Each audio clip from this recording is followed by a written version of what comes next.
সদাই আন্তরে বইন, এখন আমি যা পারতেছি তোমারে খাওয়াইতেছি, তাও আমার কলিজা ভরে না বইন। কথাটা বলে শাড়ির আঁচল দিয়ে চোখ মুছেন আলেয়া বেগম। আরে নানি, কত বছর পর তোমার হাতে রান্না খাচ্ছি, এটাই আমার জন্য অনেক। ছুটি শেষ হলে আমাকে ফিরতে হবে, আবার এইটা ভেবেই কান্না আসে। মন খারাপ করে বলে রায়দা, আমি যখন আরও বড় হমু তোমার দেখতে ঢাকা যাবো, সাথে কইরা তোমার পছন্দের ঝুড়ি ভাজা আর গোপাল দোকানে রসগোল্লা নিমু। মারিয়ার কথা শুনে হেসে দেয় রায়দা। বহুত গপ্প হইছে, জলদি খা, নইলে তগো দেরি হইব হাট খোলা যাইতে। আলিয়া বেগম দুজনকে উদ্দেশ্য করে বলে। মারিয়া আর রায়দা টুকিটাকি গল্প করতে করতে দুপুরের খাওয়া শেষ করে। খাওয়া শেষ করে দুই বোন রুমে এসে রেডি হতে শুরু করে। কোন জামাটা পরবি বল? রায়দা লাগেজ খুলে বলে। তুমি কি রঙের জামা পরবা, সেই রঙের জামা পরুম। মারিয়া খুশি হয়ে জবাব দেয়, দাঁড়া খুঁজে দেখি। কথাটা বলে লাগেজ খুলে রায়দা নিজের জন্য কালো রঙের জর্জেটের 3 পিস বের করে। মারিয়া রায়দার দেখা দেখি সুতির কালো রঙের 3 পিস পরে। মারিয়াকে আইলাইনার, ব্লাশ আর সাথে নুড লিপস্টিক দিয়ে সাজিয়ে দেয় রায়দা। যদিও মারিয়া লাল লিপস্টিক দিতে চাইছিল, রায়দা তাকে বুঝায় লাল লিপস্টিক জামার সাথে মানাবে না। পরে বাধ্য হয়ে রায়দার দেওয়া লিপস্টিক লাগিয়ে নেয় ঠোঁটে। রায়দা ভাবল, যেহেতু বাজারে যাবে, সাজের প্রয়োজন নেই, নুড লিপস্টিক দিলেই হবে। একদম পিঙ্কিশ নুড লিপস্টিক দিয়ে কপালে একটা কালো টিপ পরে নেয়, কানে এক গোছ ঝুমকা। গ্রামে বসে একটু ভদ্রভাবেই চলতে চাচ্ছে সে, যাতে পাড়া প্রতিবেশী কানাঘুষো না করে। এমনিতে সে তার সাধারণ জীবন খুবই ব্যতিক্রমীভাবে পরিচালনা করে। চেয়ারম্যান বাড়ির সবাই দুপুরে খেয়ে যার যার রুমে রেস্ট নিচ্ছিল। সায়ন শুয়ে ফোনে ফেসবুক স্ক্রল করছে। রুবেল খেয়ে ভাত কম দিয়েছে। আরাপ রুমে ঢুকেই বলে, আমরা কি ভাই খেয়ে ঘুমিয়ে ছুটি কাটাইতে আসছি নাকি? দ্বিতীয় দিন আজকে, অথচ এখনও গ্রামটা ঘুরতে পারলাম না। সায়ন ফোন থেকে মুখ তুলে বলে, সব তো ঘুমোচ্ছে, এখন বের হওয়া তো সম্ভব না। রুবেল বাদে সব সজাগ। শ্রেয়া আর যাবেনি জেগে আছে, ঘুমাচ্ছে না, মাত্র দেখে আসলাম। চেয়ারে বসে বলে আরাপ, চল তাহলে ঘুরে আসি। ফোনের দিকে তাকিয়ে জবাব দেয় সায়ন। আরাপ উঠেই বিছানার কাছে গিয়ে রুবেলকে অনেকক্ষণ ডাকে। রুবেল জেগে থাকা সত্ত্বেও না শোনার ভান করে শুয়ে থাকে। আরাপ ধাক্কা মেরে বিছানা থেকে রুবেলকে ফেলে দেয়। গেল রে, আমার হাড্ডি সব ভেঙে গেল রে। মাটিতে গড়াগড়ি খেয়ে কান্নার ভঙ্গিতে বলতে থাকে রুবেল, জলদি রেডি হ, বের হব গ্রামে ঘুরতে। সায়ন চল, শ্রেয়া আর যামিনীকে ডাকি। আরাপ বলে, আরাফের বাচ্চা, তোরে আমি ছাড়ুম না। ওরে বাবারে, শেষ আমি ব্যথাই। 10 মিনিটের মধ্যে রেডি হয়ে বাইর হবি, না হলে তোরে আমি আসতে রাখবো না। কথাটা বলে আরাপ সায়নকে নিয়ে বের হয়। শ্রেয়া আর যামিনী কিছু একটা বিষয় নিয়ে কথা বলছিল। তখনই আরাপ দরজায় নক করে। খোলা আছে দরজা। যামিনী উত্তর দেয়, জলদি রেডি হয়ে বাইরে আয়, গ্রাম দেখতে বের হবো আমরা। দরজা দিয়ে রুমে উকি মেরে বলে আরাপ, সায়ন কই? ওরে কতক্ষণ ধরে মেসেজ দিচ্ছি, রিপ্লাই করে না কেন? শ্রেয়া জিজ্ঞেস করে। বাহিরে আয়, ওরে পাবি। কথাটা বলে আরাপ দরজা লাগিয়ে দেয়। হাঁটতে হাঁটতে সিঁড়ির দিকে যাচ্ছিল আরাপ, তখন কারো গানের গলা পেয়ে কৌতূহল হয়ে সেই দিকে উকি বাড়ে। কিন্তু মানুষটাকে দেখতে তো পায় না, উল্টে কারো সাথে বাড়ি খায়। কার সোজা করে আরাপ বাম হাত দিয়ে মাথা ডলতে থাকে। চোখ খুলে সামনে থাকা মানুষটাকে দেখার চেষ্টা করে। আপনার লাগছে অনেক? সানজিদা জিজ্ঞেস করে। আরে না, আমি আসলে দুঃখিত। আপনি ঠিক আছেন? ইতস্তত করে সানজিদাকে জবাব দেয় আরাপ। আপনি এখানে কাউরে খুঁজতেছিলেন? সানজিদা জিজ্ঞেস করে। শ্রেয়া আর যামিনীকে ডাকতে এসেছিলাম, গ্রামটা ঘুরে দেখবো সেই জন্য। নামার সময় কারো গানের গলা পেয়ে একটু দেখতে এসেছিলাম, তখনই এই দুর্ঘটনা ঘটল। আরাপ মাথা ঘষতে ঘষতে জবাব দেয়, বেশি লাগছে? বড় পায়না দিমু? ব্যস্ত গলায় বলে সানজিদা। গান কে গাইছিল? আরাপ জিজ্ঞেস করে। আমি। মাথা নিচু করে সানজিদা জবাব দেয়। বাহ, অনেক সুন্দর গান গাইতে পারেন তো আপনি। আরাপ কথাটি হেসে বলে। সানজিদা লজ্জায় নিচের দিকে তাকিয়ে থাকে। এর মধ্যে মনিরা বেগম সানজিদাকে ডাকতে থাকে। দৌড়ে সেখান থেকে পালায় সানজিদা। মাথায় হাত দিয়ে ব্যথার সহনটা পরখ করে আরাপ বসার ঘরের দিকে যায়।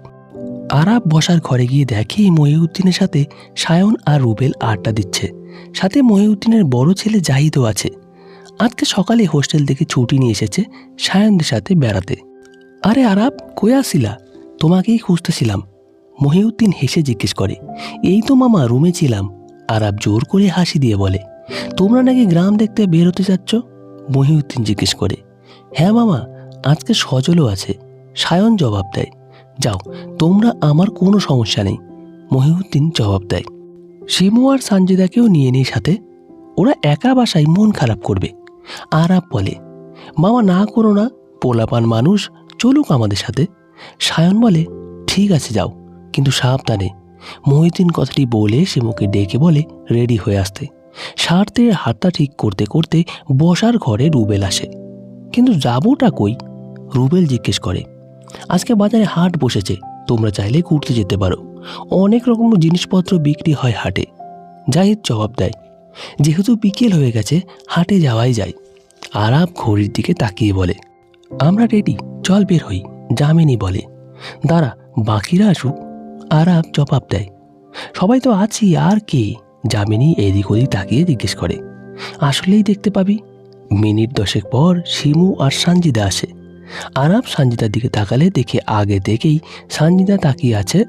আরাব সানজিদাকে সৌজন্যমূলক একটা হাসি উপহার দেয়। বিকেল 4:30 নাগাদ সকলে মিলে চেয়ারম্যান বাড়ি থেকে বের হয়। উদ্দেশ্য বাজারের হাট। প্রতি বৃহস্পতিবার বাজারে হাট বসে। আশেপাশের গ্রাম থেকে অনেক বিক্রেতা আসে বিভিন্ন রকম জিনিসপত্র বিক্রি করতে।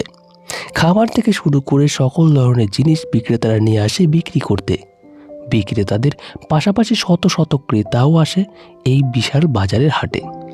রায়দা, মারিয়া, রাকিব, মণি এসেছে হাটে। মারিয়া যেটাই দেখছে কেনার জন্য বায়না করছে। রায়দা ধমক দিয়ে চুপ করিয়ে দিচ্ছে মারিয়াকে। ক্যামেরা বের করে কিছু ভিডিও করে নিয়েছে রায়দা। এই রাকিব ভালো দেখে দুটো দেশি মোরগ খোঁজে।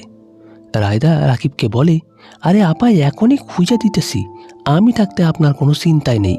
রাকিব নিজের বুকে হাত দিয়ে বলে, আপা ওইদিকে নারকেল বেচতেছে, চলেন দেখি।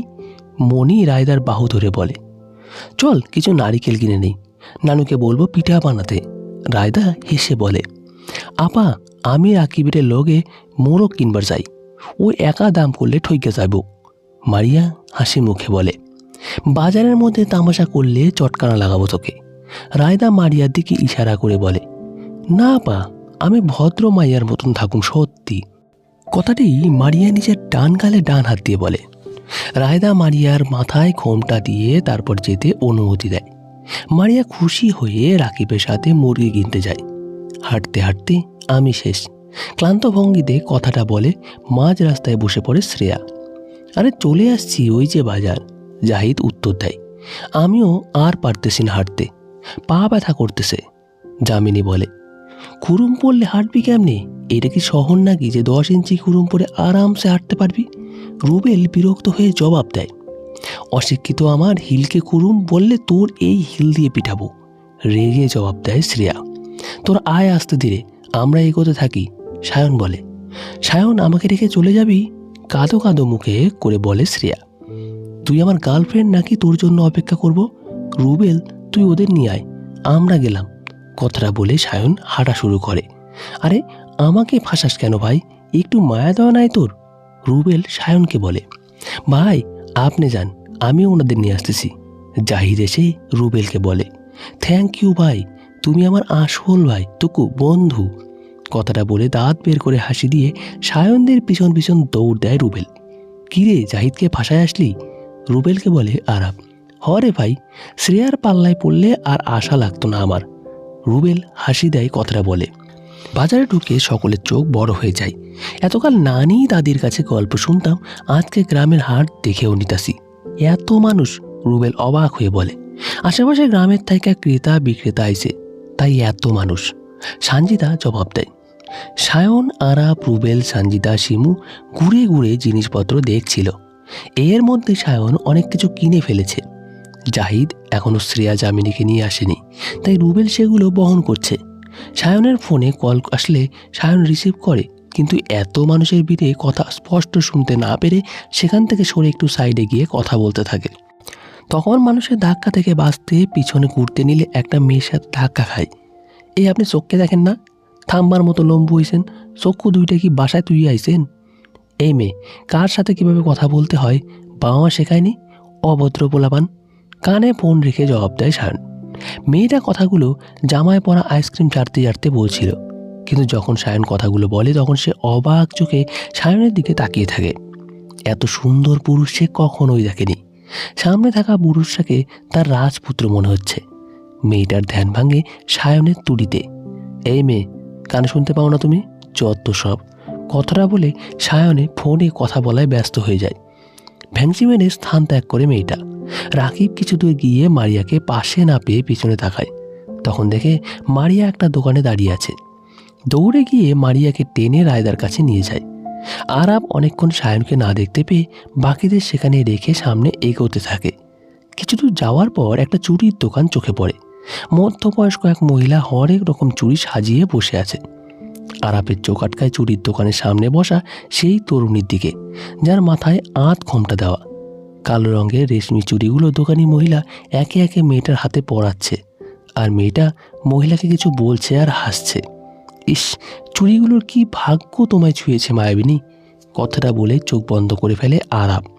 তোমার জামাই তোমার পাইলে খুশিতে পাগল হয়ে যাইব, দোকানি মহিলা বলে। কেমনে বুঝলেন খালা? মেয়েটা হাসি দিয়ে বলে, চান্দের লাহন বউ পাইলে যেই কোনো ব্যাটার মাথা খারাপ হইয়া যায়। দোকানি মহিলার কথায় সকলে উচ্চ স্বরে হেসে দেয়। আপনি তো আমার থেকেও এখনো সুন্দরী, দেখেন আবার অন্য কাউরে পাগল কইরেন না, দোকানিকে চোখ মেরে বলে মেয়েটা। দোকানি মহিলা লজ্জা পেয়ে নিজের ঘোমটা ঠিক করে। মেয়েটা হাসতে হাসতে দাম পরিশোধ করে সেখান থেকে ত্যাগ করে। ধাক্কা খেয়ে আরাব চোখ খুলে। মাঝ রাস্তায় ঘুমাস কেন? রুবেল এসে আরাবকে ধাক্কা মেরে বলে। আরে ঘুমায় না, কথাটা বলে চুরির দোকানের দিকে তাকালে দেখে মেয়েটি নেই। আরাব সাথে সাথে মানুষের ভিড় ঠেলে গিয়ে আশেপাশে খুঁজে মেয়েটাকে আর পায় না। মন খারাপ করে চুরির দোকানের সামনে দাঁড়িয়ে থাকে। কি মামা, কিছু লাগবো? মামির জন্য চুড়ি কিনে নেন, খুশি হইব অনেক। চুরির দোকানের মহিলার কথা শুনে আরাব হাসি দিয়ে জিজ্ঞেস করে, একটু আগে যে মেয়েটা চুরি নিল ওকে চিনেন? মহিলা মাথা চুলকে জবাব দেয়, কার কথা কইতেছেন মামা? অনেকেই চুরি নিল, কালো জামা পরা, কালো রঙের চুড়ি কিনেছে, আপনি পরিয়ে দিলেন। ও, ওই মাইয়াডা? উনারে প্রথমবার দেখলাম, চিনি না, নামও জানি না, তবে মাইয়াটা অনেক ভালো যা মনে হইল। মেয়েটার হাতের মাপে এই রঙের চুড়িগুলো দেন, সাথে এই চুড়িগুলোই দিয়েন। কতগুলো চুড়ি দেখিয়ে বলে আরাব। দোকানে কিছুক্ষণ হাঁ করে তাকিয়ে থেকে নিজের কাজে লেগে পড়ে। মন খারাপ করে আরাব অনেকগুলো চুড়ি কিনে পেছনের দিকে হাঁটা দেয়। তো বন্ধুরা, শেষ হলো সেদিন দেখা হয়েছিল গল্পের 3য় পর্ব। অতি শীঘ্রই আসছে 4র্থ পর্ব, আর সেটা শোনার জন্য আমাদের চ্যানেলটিকে সাবস্ক্রাইব করে রাখবেন। ধন্যবাদ সবাইকে। ভালো থাকবেন, সুস্থ থাকবেন।